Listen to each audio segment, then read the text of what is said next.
Dans cette partie, nous allons voir la création du formulaire d'événement. L'objectif visé est celui-ci. Donc pour voir l'objectif, je vais cliquer sur Écrire, puis Ajouter un événement. J'obtiens un formulaire. Donc on dispose de différents champs, le nom, la description, la date et la possibilité d'enregistrer. Pour cela, nous allons dans notre plugin. Nous allons dans la fonction Event Page Add, la fonction pour la page d'écriture, d'édition des événements.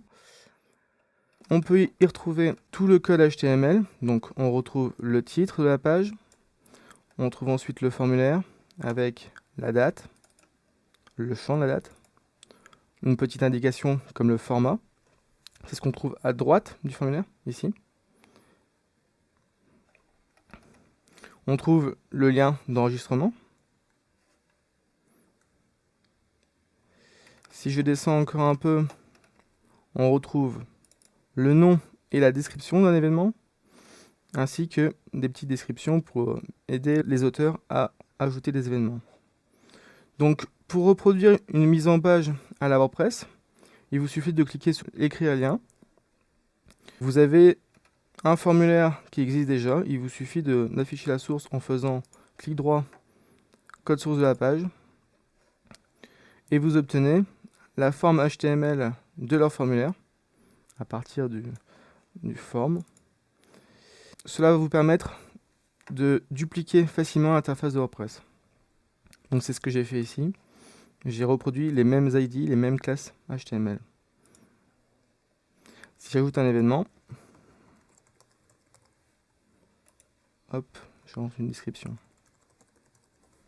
Je mets une date, donc j'impose un format précis. En 2008, en décembre le 9, et je enregistre. J'ai bien événement ajouté.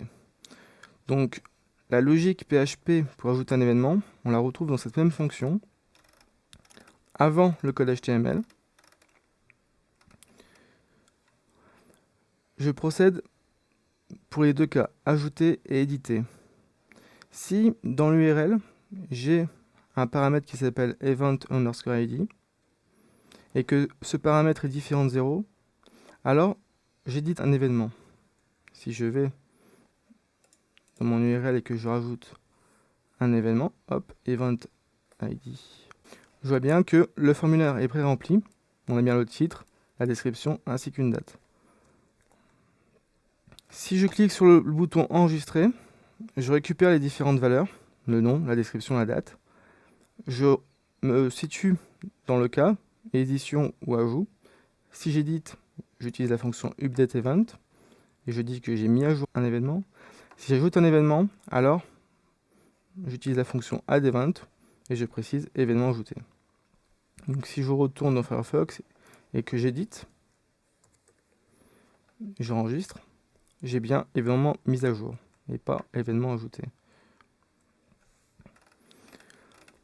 Pour pré-remplir le formulaire, je teste encore une fois la présence ou non d'un ID. Si c'est une édition, alors je récupère la valeur de l'ID. Je récupère les données de l'événement avec la fonction getEvent. Et je pré-remplis les variables name, description, dateEvent. Description qu'on retrouve dans les valeurs du code HTML. Ici, le nom ici, la description ici. Si c'est un ajout, ces valeurs sont vides. Donc je mets toutes ces variables avec une chaîne vide. Voilà, nous avons vu comment faire un formulaire dans WordPress.